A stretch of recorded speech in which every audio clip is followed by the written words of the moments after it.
All right, it's the end of March of 2013. I'm standing on Hilldale Avenue between Park Heights and Reisterstown Road in Northwest Baltimore. You can see a church right there.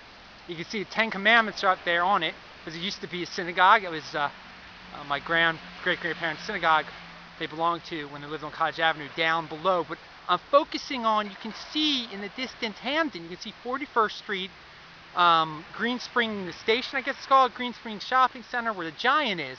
It's got a green roof to it. It's just amazing how close everything is together. But people, all the little hipsters over in Hamden, they wouldn't dare live over here on Park Heights, Park Circle. So I'm gonna walk a little bit, and we're gonna have a stream of consciousness here. I'm in the middle of one of my 13-mile runs, and we're turning the corner onto Park Heights here, and it's it is what it is. In the news lately, we've heard a lot about gay marriage and everything, and when I think about all the energy that people have placed into that argument, and all the time they post on Facebook, and you have to wear the ribbon, or whatever, posting those equal signs as their main picture. And then I'm walking around here and I just think about, like, God, if these people would spend 10% of their energy that they spend on that, because Judge Sotomayor and Elena Kagan, they don't care what the hell you post on Facebook, okay? But I'll tell you this, if you came here on Park Heights, you see what's going on, and then you stopped in front of Stephanie Rawlings-Blake's house for a while, or constantly emailed her or called her out over Facebook with all your buddies, I mean, it would make a difference. Something would happen. And this is just amazing. Locally, we live in this city. Hamden's right over there. All the cool people are over there. And we got this going on here. So also in the news, we've heard about the $1 billion that the state of Maryland is going to give the city school system. That's supposed to fix it. All you people in the county are going to be, paying for that. I don't know if you think that's a cool thing or not, but I'm going to tell you this. $1 billion, what's $1 billion going to solve? That's going to automatically make people learn? Here we go. Look at this, what I found on the ground here. We got this bus ticket. You can find these anywhere around here. People just throw stuff on the ground. So let me tell you this. You can give $1 billion to the school system, but not until the parents learn how to stop throwing their crap on the ground, are things going to get better. All right, it's part of the problem. You can throw money at a problem. It's not going to necessarily solve the problem. We live in this statist environment where everybody wants the approval of the state. Everybody, it's again, if you love someone or whatever, who cares what the goddamn state thinks? And I know you're going to benefits this, benefits that, but the state only screws things up. And like here, the state charges, their ridiculous property tax rate at the city, but I mean the government. What would fix the problem if the state would freaking get their hands out of our business? Why not just not have a property tax here at all? If there was no property tax here, then all these empty houses would be bought up in a second.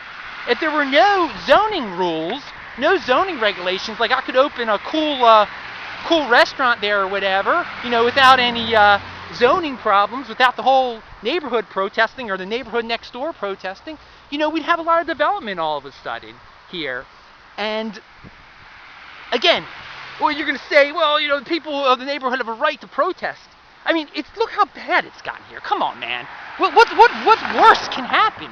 Can't we try something? There's nothing wrong. Why don't we have a little experimental anarchy zone here in Baltimore? Make this part of Northwest Baltimore no more zoning anymore. What the heck? No more property taxes anymore. And you'll see, people will buy the stuff.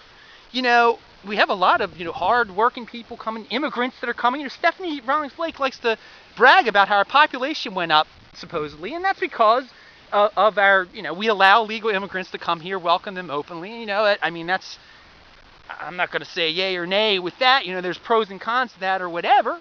But, they don't all have to live down near Eastern Avenue or whatever. Come up here, Northwest Baltimore. There's plenty of opportunity here, I'm sure. The state again interferes. The state wants diversity in certain areas. We need the city needs more Hispanics. Okay, that's cool. If the state wants to interfere that way, why can't the state just say we need more Hispanics in Park Heights? Let's just, have a big sign in Spanish say come to Park Heights. Let the state interfere that way. I don't think people would like that very much, to tell you the truth. But at the same time, everyone has a right to live here. Where I'm standing right now, it doesn't have to be one race here. It doesn't have to be, we can have some diversity on our own. The people can bring about their own diversity. I'm trying to wake everybody up to, the possibilities here, because a lot of people, when they're walking around here, I don't think they see a lot of possibility. And for me, I see a lot of possibility if we can get rid of this meddling state that screws everything up. So, have fun on Facebook, whatever you're doing, I don't know. And people are probably saying, well, Adam, why the hell, why do you get to say these things? Well, first of all, it's a free country. I can say what I want to say. But let me tell you something here. I am standing in the middle of Park Heights. How many of you would run here after running 11 miles or whatever? How many of you could even run 11 miles? I guess that's not the point. But, I see these areas, man. I see the potential. I'm not scared to walk in these areas. I'm not scared of the people. I'm not trying to, I'm here. I'm obviously here for good intentions and everything like that. And you come out here and you tell me what you think. If you can't do that, if you can't tell me your opinion here in the middle of Park Heights, in the middle of the day, in the middle of all this, then whatever. Let me have my say. I know some of you are going to rip me on the internet here or whatever. And I guess this is a stream of consciousness has went on and on, but it is a little bit of a preview. Apparently we're going to have a Baltimore local TV station on the internet soon, and I'm going to have my show, Meister Peace Theater. Wow, look at this. But maybe I should end by just standing on this here on Park Heights, 3435, no trespassing. My grandma once told me a lot of doctors lived on this part of Park Heights or something. I'll leave you with that thought.